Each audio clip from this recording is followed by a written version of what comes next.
Welcome to Pinoy Recipes! I'm Chef Melanie Figueroa at narito po ako ngayon upang magluto ng isang dish na masarap.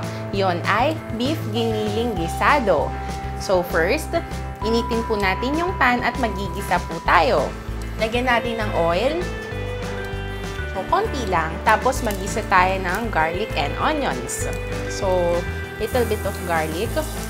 Doon po sa iba na nakikita ninyo, inuuna nila yung onions. So, kung ano po yung gusto ninyong unahin, okay lang po siya. So, sa akin, mas prefer kong gumamit ng garlic sa una para mas tostado yung garlic, mas malasa. At pagkatapos ay ang ating beef giniling. So, yan. Yan. Ang bango. Bawang at sibuyas pa lang to, pero ang bango na. Yan. So, kapag nagluluto po tayo ng giniling, make sure na lutong-luto siya. Pagkatapos, lagyan po natin siya ng ketchup. Ihalo po natin. At pagkatapos po nito, habang ginigisa po natin siya, meron po akong hotdog, carrots, at saka egg. Pero mga naka-pre-blanch. Ibig sabihin po nun, yung napakuluan na. Para paghalo po natin dito ay luto na siya. So, ayan. Meron po tayong hotdog. So, child-friendly. So, ayan.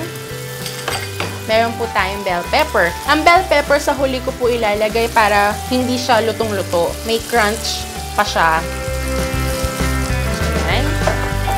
Ang ating carrots, at ang ating patatas. Yung quail eggs, mamaya na po natin siya ilagay kasi baka madurog lang siya kapag nilagay natin. Tapos, halo lang po natin.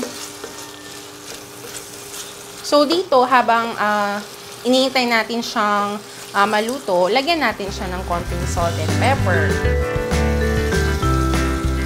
So, kapag naglalagay po tayo ng asin, dahan-dahan at saka pakalat, huwag yung isang ganun lang. Pakalat po dapat. Para halo rin yung ating asin. Tapos, paminta, mudrog. So, ayan po. Kung gusto natin siyang lagyan ng konting sauce, lagyan natin siya ng tubig or konting ketchup. So, this is natural. So, salt and pepper lang po yung ating ginamit. So, yan. Tapos, and then we can add the quail eggs. So, ayan.